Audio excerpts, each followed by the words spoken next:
Salam sejahtera bagi kita semua. Shalom.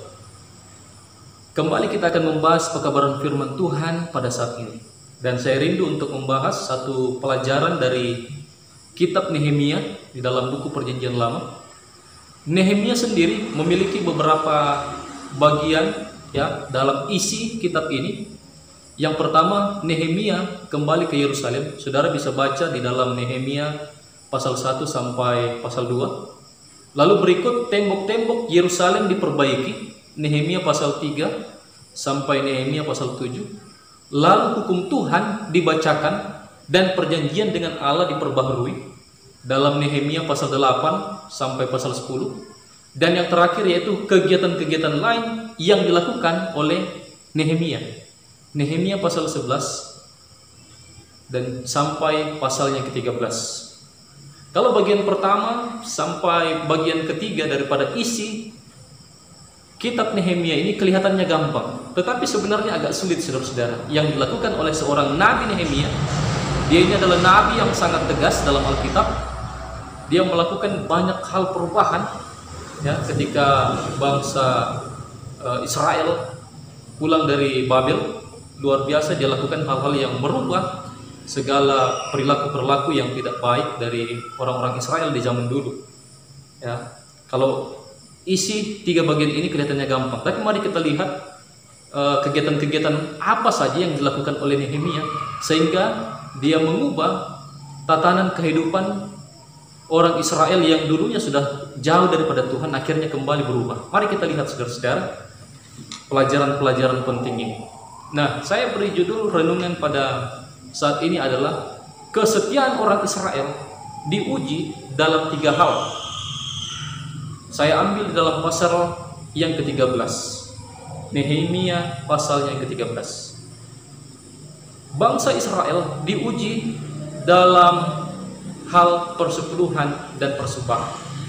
Saudara bisa baca di sana di dalam Nehemia pasal 13 ayat 5 sampai ayatnya yang ke-13. Saya baca sebagian daripada ayat ini.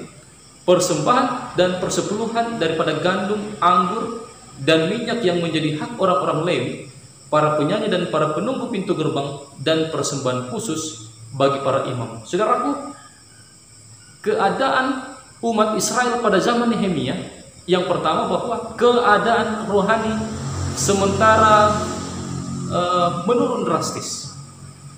Ya. Yang berikutnya, jemaat sudah tidak mengembalikan persembahan dan persepuluhan lagi kepada Tuhan, tidak memberikan persembahan sukarela. Lalu yang terjadi di ayat yang ke-10 bahwa para penyanyi, orang-orang yang melayani dalam rumah Tuhan, orang-orang Lewi, para imam, semuanya kembali ke ladang menjadi petani. Oleh karena mereka tidak bisa hidup dalam pelayanan di bait suci, karena tidak ada bangsa Israel yang mengembalikan persembahan dan persepuluhan untuk digunakan dalam pelayanan. Nah, akhirnya Nehemia mereformasi, saudara-saudara, akan keadaan bangsa Israel ini. Di dalam Nehemia pasal yang ke-13 ayat 12 sampai 13. Maka seluruh orang Yehuda membawa lagi persembahan persepuluhan daripada gandum, anggur, dan minyak ke perbendaraan. Sebagai pengawas-pengawas dan perbendaraan, kuangkat imam Selemia dan Sadok seorang ahli kitab dan Pedaya seorang Lewi, sedang Hanan bin Sakur bin Matanya diperbantukan kepada mereka karena orang-orang itu dianggap setia. Mereka diserahi tugas untuk mengurus persembahan kepada saudara-saudara mereka. Saudaraku, akhirnya persembahan persepuluhan kembali ya berjalan dengan baik, dikembalikan oleh umat-umat Israel. Itu sebabnya pelayanan di rumah Tuhan kembali berjalan dengan normal. Penata layanan Alkitabiah adalah tekad hati yang seutuhnya kepada Allah, termasuk mengembalikan persepuluhan dan persembahan kepada Tuhan. Maliaki 3 ayat 8 dan 10. Bolehkah manusia menipu Allah? Namun kamu menipu aku. Tetapi kamu berkata, dengan cara bagaimana kami menipu engkau? Mengenai persembahan, persepuluhan, dan persembahan khusus. Bawalah seluruh persembahan persepuluhan itu ke dalam rumah perbendaraan supaya ada persediaan makanan di rumahku, dan ujilah aku, firman Tuhan semesta alam. Apakah aku tidak membukakan bagimu tingkap-tingkap langit dan mencurahkan berkat kepadamu sampai berkelimpahan. Ini adalah ayat ya yang menyatakan tentang persepuluhan dan persembahan, dan Tuhan berkata bahwa ujilah Tuhan melalui persembahan dan persepuluhan ini, dan Tuhan akan mencurahkan berkat berkelimpahan kepada umat-umatnya yang setia. Saudaraku, yang kedua, ya, ujian bagi bangsa Israel dan juga bagi kita sekarang ini, yaitu Tuhan menguji dalam hal hari Sabat. Di dalam Nehemia pasalnya yang ke-13, ayatnya yang ke-15 sampai ayatnya yang ke-5, maksud saya 22. Nehemia 13 ayat 15 sampai 22. Pelanggaran umat Allah di zaman Nehemia ini yang pertama adalah mereka memeras gandum pada hari Sabat. Lalu mereka apa? Mengangkut gandum. Lalu yang ketiga, memuat buah anggur dan arah. Yang berikutnya, menjual bahan-bahan makanan, membiarkan orang asing berdagang. Hal-hal inilah yang dilakukan oleh bangsa Israel di zaman Nehemia. Pelanggaran akan hari Sabat merajalela. Di dalam doktrin gereja Masyiatkan hari ke-7, babnya yang ke-20 tentang hari Sabat, ya, kegiatan hari Sabat yang tidak dilakukan, yang tidak boleh dilakukan, yaitu berhenti dari pekerjaan, kegiatan rutin sekuler pada hari Sabat, dan melibatkan semua orang yang berada di naungan kita, anak-anak, orang yang bekerja bagi kita, tamu, binatang, dan lain-lain. Di dalam Keluaran 20 ayat 10, tidak boleh melakukan pekerjaan apapun. Nehemia pasal 10 ayat 31, tidak membeli pada hari Sabat, tidak boleh berjual beli. Yang berikutnya, Nehemia 13 ayat 15 sampai 22, menghindari segala pekerjaan yang bersifat mencari nafkah dan segala transaksi bisnis. Dan Yesaya 58 ayat 13, tidak menjalankan acaramu dan tidak mengurus urusanmu atau berkata omong kosong. Saudaraku, saya rindu untuk membahas, ya, bagaimana berkat yang besar apabila kita memelihara hari Sabat dalam Yesaya 58 ayat 13 dan 14. Yang pertama, bersenang atau bergembira. Ya, umat-umat Tuhan dalam memelihara hari Sabat haruslah penuh sukacita. Setiap kali datang hari Sabat, ya, kita harus penuh dengan sukacita. Yang kedua, melintasi puncak bukit-bukit di bumi dengan kendaraan kemenangan. Maksudnya ayat ini adalah mengarah kepada kesuksesan-kesuksesan, bukan hanya satu puncak tetapi berbagai puncak. Puncak bukit-bukit. Ya, perhatikan ini bukit-bukit. Kalau gunung hanya satu puncaknya, tetapi kalau bukit-bukit ada banyak puncak.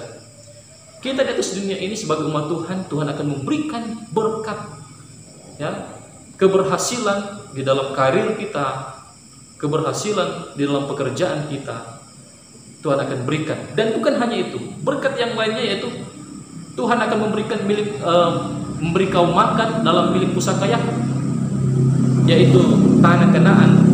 Dan tanah Kanaan sebagai orang Kristen, sebagai orang Israel modern sekarang ini, ialah tanah Kanaan surgawi. Oh, luar biasa berkat Tuhan dalam memelihara hari Sabat.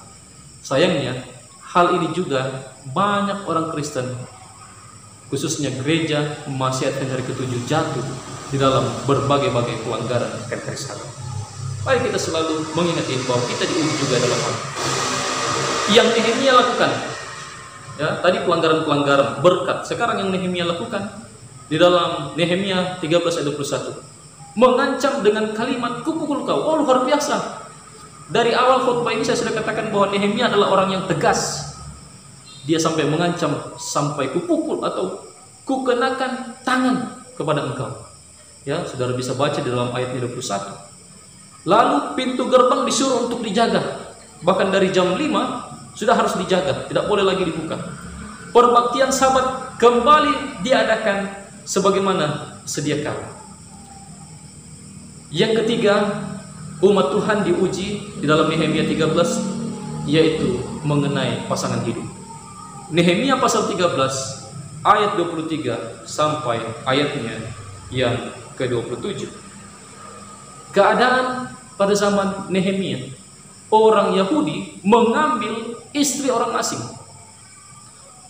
seperti orang Asdod, orang Amon, Moab, yang mereka ini terkenal sebagai penyembah berhala, sehingga keturunan orang Yahudi menjadi penyembah berhala, bahkan mereka tidak tahu lagi berbahasa Ibrani.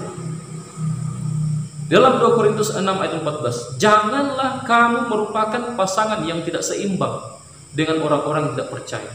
Sebab persamaan apakah terdapat antara kebenaran dan kedurhakaan? Atau bagaimanakah terang dapat bersatu dengan gelap? Saudaraku, Ellen G. White mengatakan dalam Adventist Home 61 sampai 69, pernikahan dengan yang tak seiman yaitu pernikahan terlarang. Ada begitu banyak orang-orang yang menikah dengan orang tak seiman, akhirnya mereka menyesal. Bukan menjadikan surga dalam rumah tangga mereka, tetapi menjadi neraka. Hati-hati saudara-saudara di dalam memilih pasangan ini. Ya. Kerugian yang terjadi bila pasangan, ya, bila berpasangan atau menikah dengan orang yang tidak seiman, anak-anak menderita, lalu keluarga jauh dari Tuhan. Ya. Itu sebabnya manusia itu memang tidak bisa hidup sendiri dan memerlukan orang lain demi kelangsungan hidupnya. Memang kita semua harus menikah, namun ya, di dalam Kejadian pasalnya yang pertama ayat 27 khususnya dekat demikianlah ya, Allah menciptakan seorang Adam dan Hawa,